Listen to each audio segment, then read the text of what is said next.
Praise करना हमारे मुंह से हमेशा निकलना चाहिए। हम अपने बच्चों से ही शुरू करेंगे, अपने बच्चों को भी नेगेटिविटी में न धकेलने सारे दिन। हम रिजल्ट तो पॉजिटिव चाहते हैं, लेकिन नेगेटिविटी से चाहते हैं, गुस्से से चाहते हैं, नकारात्मकता से रिजल्ट चाहते हैं। तो नकारात्मकता के से रिजल्ट जो है नकारात्मक ही मिलेगा, पॉजिटिव नहीं मिलेगा। इसलिए ये हमेशा दिमाग में रखना चाहिए कि हम अपने बच्चों से शुरू करें। अगर बच्चा आज 50% कर रहा है तो अगर आप प्रेज करोगे तो वो 60, 70, 80, 90 तक पहुंचेगा।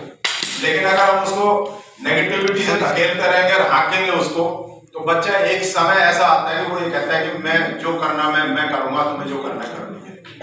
वो नेगेटिविटी इतनी भर देते हैं बच्चे में कि वो बिल्कुल एकदम से एरोगेंस हो जाता है, जिसको एरोगेंसी होती है ना जैसे जीवन में, ये हठधर्मिता हो गई, मैं नहीं करूंगा वैसे। उसके बाद फिर प्रशंसा, फिर उसके बाद सम्मान करना। और ऐसे सभी महानुभावों का जो समाज में अच्छा काम कर रहे हैं उनको सम्मानित करना,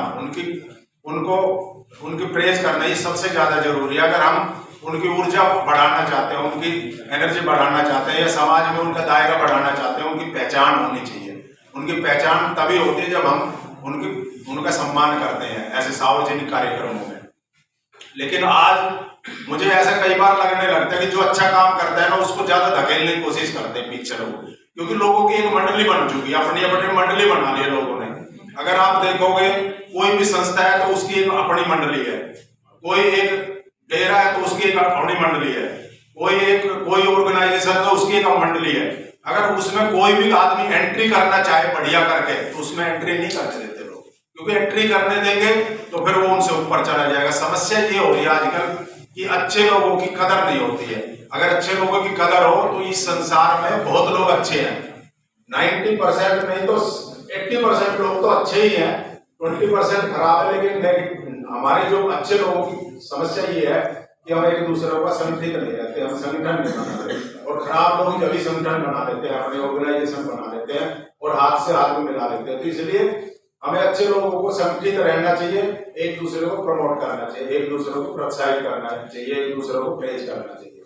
और तब हम एक दूसरे को प्रेज करेंगे तो हमारा एक से एक हाथ मिलेगा, और ऐसे हाथ मिलता जाएगा तो हम एक दूसरे को आगे बढ़ाने का काम करेंगे। तो इस संसार में, इस देश में, हमारे राष्ट्र में निश्चित तौर पे हम हर फील्ड में आगे जा सकते हैं।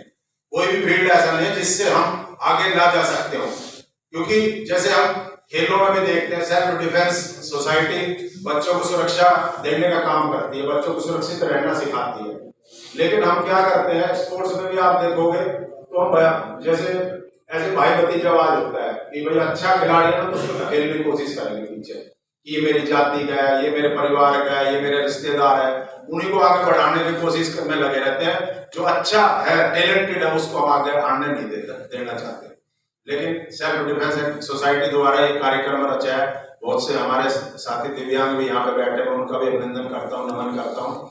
और इतनी दूर से भी आए, मध्य प्रदेश की टी शर्ट पहने के बैठे हैं।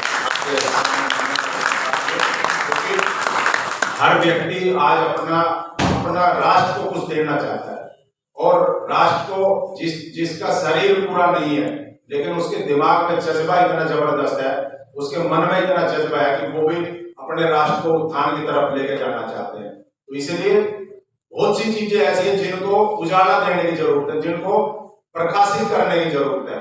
जैसे आप देखोगे सोसाइटी में जो अच्छे काम की चीजें है ना वो प्रकाशित नहीं है, आज जो खराब चीजें वो प्रकाशित है। जैसे आप देखोगे कि दारू के ठेके, शराब के ठेके, आप देखो कहीं भी रात में देखने चलो जगमगा रहे हैं, वो बिल्कुल लाइटें लगी हुई है, रंग बिरंगी लाइटें लगी हुई है, लोगों को अट्रैक्ट कर रही है, वो दूर से आ जाओ भाई मेरे पास आ जाओ। लेकिन हमारे जो जैसे स्कूल्स है, कोई एकेडमी अच्छा काम कर रही है, कोई गुरुकुल है, वो चमकते नहीं है, प्रकाशित नहीं है। प्रकाशित इसलिए नहीं है कि उसमें जो है टैलेंट का प्रकाश तो है, लेकिन जैसे उसका ये भी भव्य जो दर्शन होता है ना वो भी भव्य होना चाहिए। स्कूल के गेट भव्य होने चाहिए, किसी एकेडमी का गेट भव्य होना चाहिए, किसी मंदिर का गेट भव्य होना चाहिए, ताकि ये अट्रैक्ट करे लोगों को, क्योंकि हर वस्तु अट्रैक्ट करती है अपनी तरफ। तो इसलिए जो खराब चीजें हैं उनको दबाने का काम करना चाहिए, उनकी कदापि प्रशंसा नहीं करनी चाहिए, उनके बारे में बात ही नहीं करनी चाहिए बिल्कुल भी, और अच्छी चीजों की हमेशा बात करनी चाहिए। तो मैं ज्यादा समय नहीं लूंगा, आप सभी का मैं हृदय की गहराइयों से अभिनंदन करता हूँ, आभार व्यक्त करता हूँ। तो नेहरू युवा केंद्र और हमारे रोहतास कुमार जी जो सेल्फ डिफेंस सोसाइटी के हैं, ये बहुत ही मेहनत करते हैं हमारे साथ मिलकर। बहुत लोगों को इन्होंने, बहुत बच्चियों को, बहुत लड़कियों को बहुत सेल्फ डिफेंस की वो तरीके सिखाए हैं। और निश्चित रूप से आज समाज में ये बहुत ज्यादा जरूरत है कि हमारी बेटियां मजबूत बने, हमारी बेटियां महारानी लक्ष्मीबाई जैसी बने। महारानी लक्ष्मीबाई जैसी झांसी की तरह जो है उसको पढ़ना चाहिए कि उन्होंने दोनों हाथों में तलवार लेके अपने पीठ पे पुत्र दामोदर राव को बांध के और अंग्रेजों से लड़ गई थी, झांसी नहीं जाने दी। तो ऐसी बेटियों की जरूरत है जो मजबूत हो, जो मन से भी मजबूत हो, जो तन से भी मजबूत हो और जिसकी इमोशन भी मजबूत हो। क्योंकि हमारे यहाँ सबसे जो कमी है ना, एक जो मैं देखता हूँ बच्चों में भी, युवाओं में भी, महिलाओं में खासकर देखता हूँ, ये इमोशनली स्थिर नहीं है। वो जो इमोशंस होते हैं ना, हमारी भावना जो होती है उससे खिलवाड़ करते हैं, हर लोग उसी के साथ खिलवाड़ करते हैं और हमारी बेटियां भी उसी जाल में फंस जाती है। और ये सब शिकारी टाइप के लोग होते हैं जो इमोशनली ब्लैकमेल करने की कोशिश करते हैं, जाल फैलाते हैं और उस जाल को हमारी बेटियां तोड़ नहीं पाती है। लेकिन जाल कोई भी हो, अगर जाल वही व्यक्ति तोड़ पाता है जब वो इमोशनली स्टेबल है या इमोशनली मजबूत है। कि किसी भी चीज में अगर इमोशनली होने से पहले आप अपने विवेक का प्रयोग करो, आप अपनी एनालिसिस का प्रयोग करो कि कौन सी चीज अच्छी है, कौन सी चीज खराब है, और जो चीज गलत है उसकी तरफ अपने आप को इमोशनली आप ब्लैकमेल होने की जरूरत नहीं है, आप कमजोर पड़ने की जरूरत नहीं है। आप अपनी बातों को स्ट्रांगली रखो, अपनी बातों को स्ट्रांगली कहो और चिल्लाओ, बात करो, खूब लोगों के सामने चिल्लाओ। अगर ज्यादा कोई नहीं माने तो उसके सामने चिल्लाओ।